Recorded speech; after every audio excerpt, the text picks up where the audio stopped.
Hey everyone, I'm Tricia Swenson with Vail Valley Live, and we're here in my closet giving you some tips on what to and what not to wear out on the slopes.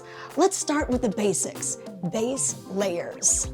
I got two words for you, cotton kills. So that favorite comfy sweatshirt you lounge around in a home is not gonna wick away the moisture, it's gonna keep you cold and clammy all day long. You'll want to go with fabrics that'll wick moisture away from your body, so you'll stay warm and dry.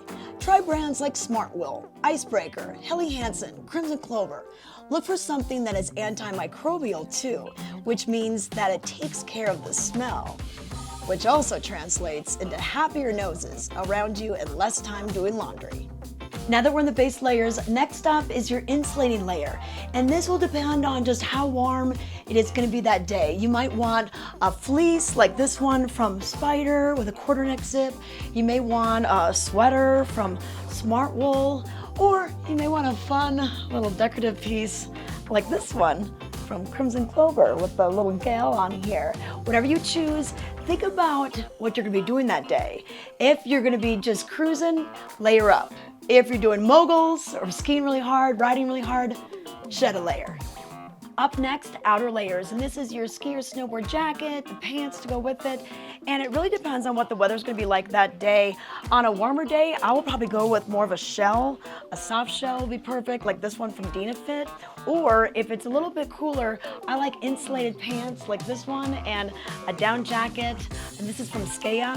But if you are wearing down, I'll sometimes combine that with a windstopper layer, because sometimes the down doesn't stop the wind.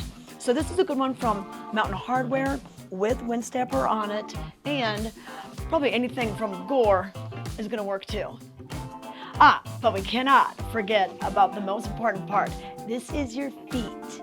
You do not need to wear two socks.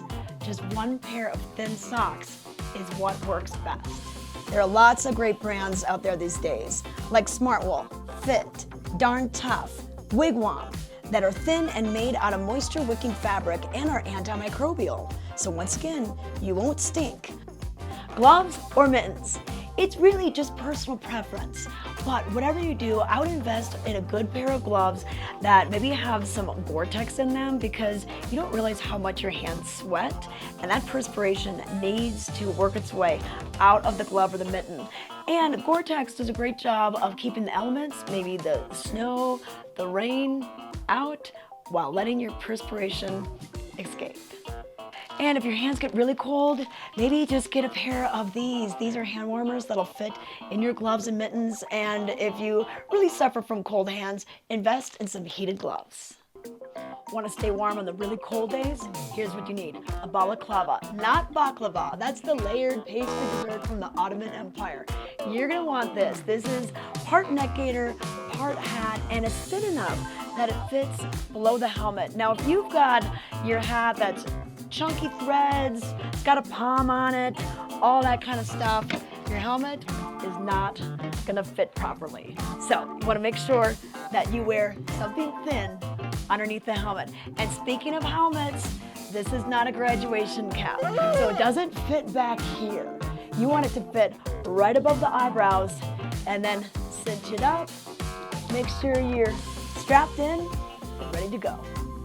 Now that you have your helmet, you got to think about the goggles, and you want a goggle that's going to fit nice and snug up to the brim of the helmet. You don't want that gaper gap right between your forehead, gets that ice cream headache. So if you're buying one or the other, bring your helmet into the goggle shop or your goggles into the helmet shop so you can make sure they fit together. And when you are buying goggles, get a pair that has the exchangeable lenses.